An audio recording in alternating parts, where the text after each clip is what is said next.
अस्सलाम वालेकुम दोस्तों, इंडिपेंडेंट मीडिया यूट्यूब चैनल के पेज से जो है खुश आमदीद।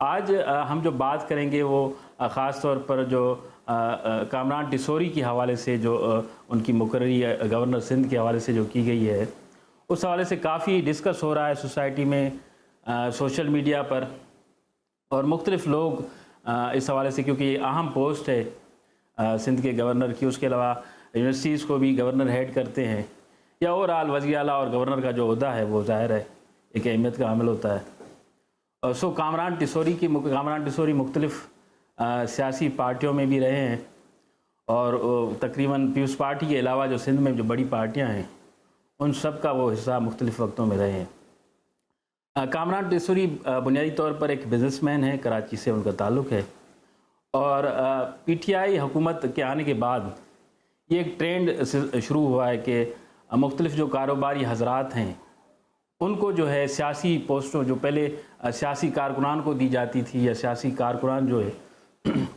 वो उस पर आते थे, अब जो है बिज़नेसमैन या जो बड़े बिल्डर हैं जो मुख्तलिफ़ बड़े कारोबार करते हैं वो जो है इन पोस्टों पर, ये जो अहम ओहदे हैं उनको दिए जा रहे हैं। कामरान टिसोरी साहब जो उनकी जो अपग्रेडेशन हुई, जो उन्होंने शोहरत पाई, वो अरबाब गुलाम रहीम साहब के दौर से जो है उन्होंने वो शोहरत हासिल की। अब बुनियादी तौर वो एक गोल्ड का बिज़नेस करते हैं। पहले सदर, कराची के सदर के इलाके में उनके 2-3 बड़े शॉप्स हुआ करते थे। फिर वो आहिस्ता आहिस्ता उनका कारोबार जो है वो बढ़ता गया। फिर उन्होंने बिल्डर का काम जो है वो शुरू कर दिया। 2000 तकरीबन 6 के दरमियान या उससे पहले जो है अरबाब गुलाम रहीम साहब ने, उनसे पहले जो है कराची के इलाके मलीर में जो है चौकुंडी के कब्रिस्तान के बिल्कुल करीब ही उनको एक ज़मीन अलाट की। वहाँ जो है उन्होंने एक सोसाइटी लॉन्च करने के हवाले से जो है इक़दाम वहाँ शुरू हुए। तो उस वक़्त तो वहाँ की जो मकामी लोग थे, जो सोशल वर्कर थे, या मीडिया ने उसका बड़ा रिएक्शन आया, क्योंकि वो जो जगह थी एक तो बिल्कुल चौकुंडी के कब्रिस्तान के बिल्कुल करीब थी, और जो ज़ाहिर है वो जिस तरह का सरकारी ज़मीन पर वो एक तो कब्ज़ा ही था, तो एक बड़ा रिएक्शन आया।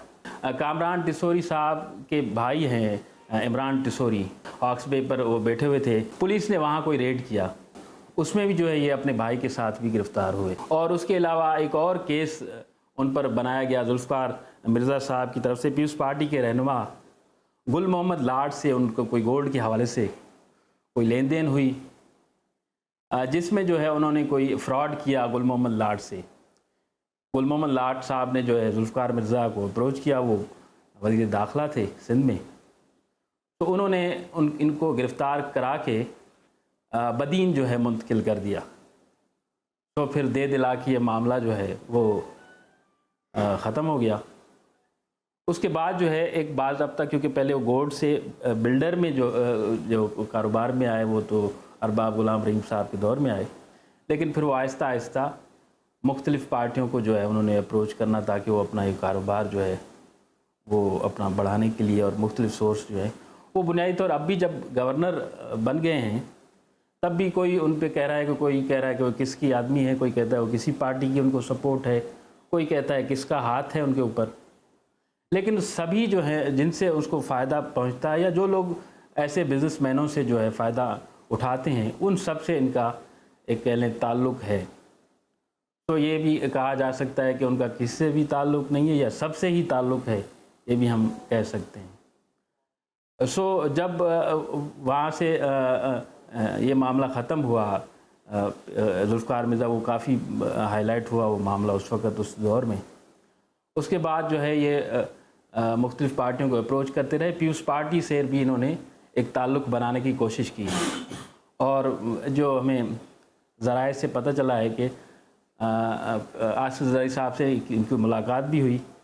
उसमें जो शर्त जो है पीपल्स पार्टी के को चेयरमैन ने उनके साथ जो रखी, उनके बाद उस मुलाकात के बाद कामरान टिसोरी वो दोबारा मिलने ही नहीं आए आसिफ ज़रदारी साहब से। तो इसलिए फिर उनकी पीपल्स पार्टी में शमूलियत जो है वो नहीं हो सकी। उसके बाद आगे चल के जो है ये दोबारा सियासी सरगर्मियाँ, बिज़नेस तो इनका ज़ाहिर चलता रहा। دوبارہ وہ اسٹارٹ کی، MQM میں جو ہے شمولیت اختیار کی. تو اس لیے ایک عوام کا رد عمل سامنے آیا ہے. سوشل میڈیا پر لوگوں نے مختلف تبصرے کیے ہیں کہ آخر ان کو جو ہے ایسے بندے کو، کیونکہ اس سے پہلے بھی جو ریکارڈ ہے وہ گورنری کے حوالے سے کوئی بہتر نہیں رہا. عشرت اللباس صاحب جو ہیں وہ خود ان پہ کیا نام ہے قتل کے مقدمے تھے، اور عمران اسماعیل صاحب کوئی اتنے پاپولر، یا وہ بھی اسی طرح بزنس مین ٹائپ کے لوگ آدمی تھے، اور یہ بھی اسی طرح، لیکن ان پہ اس سے بھی زیادہ، عمران اسماعیل صاحب سے بھی زیادہ کیسز ہیں اور ایک متنازع شخصیت ہیں. سو ان کو مقرر کرنا خود ایک سوال نشان ہے کہ جو پرانے کیسز ہیں یا قبضوں کے جو حوالے سے جو معاملات ہیں ان پر سوال کریں گے. سو یہ بدقسمتی کہہ لیجئے سندھ کی کہ ایسے ایسے لوگوں کو ایسی ایسی پوسٹیں مل رہی ہیں. بہت شکریہ.